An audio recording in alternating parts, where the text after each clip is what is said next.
నాలుక మీద పెట్టగానే సర్వను కడుపులోకి జారిపోవాలి చక్కెర పొగలు. ఎవరి కడుపులో కేటి బాబు?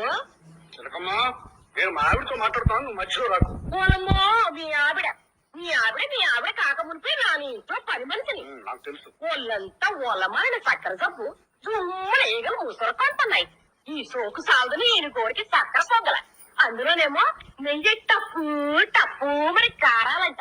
మొఖం చూడు మొఖం. చిలకమ్మా, బాగుంటది. ఏటి అన్ని తమరా వచ్చే చుట్టాల కోసమే చేయమంటున్నారా?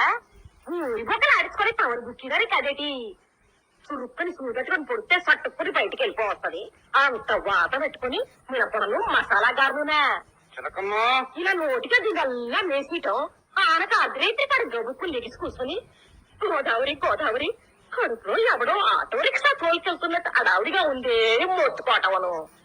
అలా నాలుక మీద పెట్టగానే సర్వను